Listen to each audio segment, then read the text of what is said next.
In fourth grade, my teacher told me I had the sophistication of a college scholar when she heard my story about an elf feasting on reindeer feces. And no, she wasn't being sarcastic. While my curiosity may have gotten the best of my 9-year-old self, my parents and I were blessed to be able to attend schools with so many resources, such as in the Shawnee Mission School District. This led education to become a fundamental part of who I am, from late night study sessions to early morning tutoring. Good afternoon. My name is Jamie Wilborn, and I for one am in pursuit of reforming education for low-income communities. Now, education has been a huge part of who I am today. This leads me into the question of exploring how can we better prepare our low-income students of KCMO. Now, when I was thinking about this question, I began by seeking out an expert, Dr. Collier, the passionate superintendent of Kansas City Public Schools. Now, Dr. Collier, along with her efforts of being a mentor and having other educators, allowed each other to grow education within these low-income communities. Now, despite her best efforts and other educators like her, the problems still remained. The students of Kansas City Public Schools were not succeeding academically. In order to fully understand why, I found a report on Missouri schools that stated that kids in Missouri school districts, especially in the Kansas City MO area, are not able to succeed academically due to time and language barriers. Now, with time barriers, it is according to developmental psychology that students are not able to access good quality education because they find it challenging to find time to study out of their day due to work and family constraints. Now, our other constraint was language barriers. Many lower income communities speak a language other than English, and according to Walden University, 20% of Kansas City Public School students are English language learners, meaning that 1/5 of students in the KCPS district are not able to access the education that they need because they may not be able to understand what is being currently provided to them. Now, as I ideated with all of my different problems, I came up with 2 solutions. My first solution that I had thought of was going to be financial literacy programs. But this wouldn't work because financial literacy programs and the understanding of money wasn't necessarily the problem that I was solving for. My second idea was community learning centers, but community learning centers wouldn't work as well because they would cost too much to implement, and the equivalent of getting use out of them would not be the same. But as I was researching, I noticed when I took a survey of 50 students and educators that they had identified problems and resorts that I hadn't thought of before. This led me to research the most envied school districts nationwide, specifically in Boston, Massachusetts.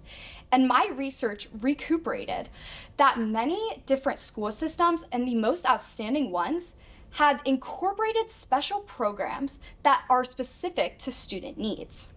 This led me to create the Office of Student Financial Assistance, which is going to be used to help students with this department to run it as the Kansas City Higher Education System within the Kansas City, Missouri government.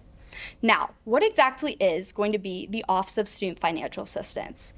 This is going to break barriers between low-income students and education.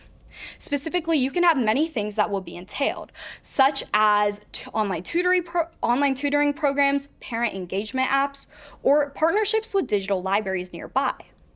Now, students are going to not only be able to have a centralized area or hub where multiple resources can be found for college and beyond, but it allows them to succeed without having to be in school. Next, let's talk about what it will do. Specifically, our scholarship and mentorships. Scholarship and mentorships are going to be a huge part of the Office of Student Financial Assistance.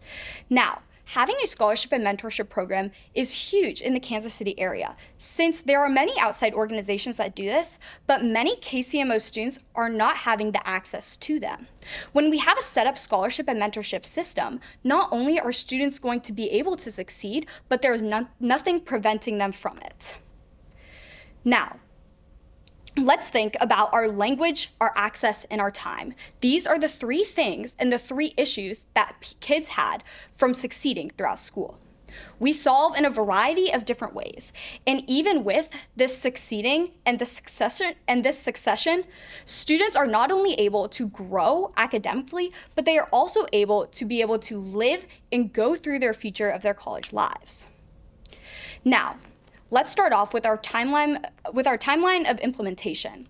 For the first 2 months, we're going to conduct rigorous testing and experiments to allow our website to grow and thrive. The Office of Student Financial Assistance will be a website off of the current KCMO Gov website, where we will be establishing a new system and a new hub for them to learn and thrive.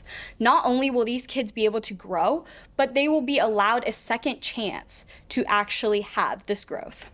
Then closing up for the last 5 months, these kids are going to be able to not only have rigorous testing done, developing application software, but all of these things will be perfectly fine. There will be nothing that is stopping them. And when we have this website, not only is this website going to be able to provide for multiple students, but multiple districts. And then when we think about our budget, I have a fiscal estimate of $250,000 annually. This will be coming from the government and no other outside organizations. We will have a one-time startup cost, which is going to go to our designer, our developer, and our analysts.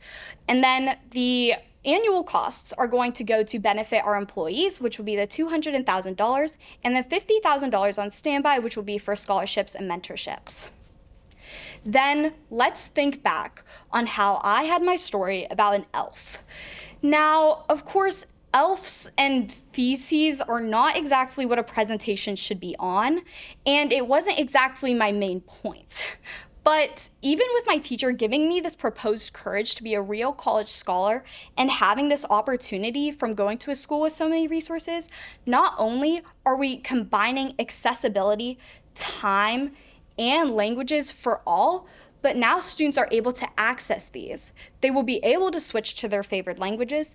They will be able to access this website at all times of the day, and they will be able to find it everywhere that they go.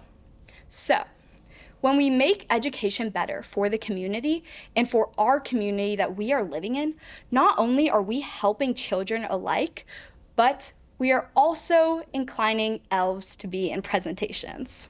Thank you.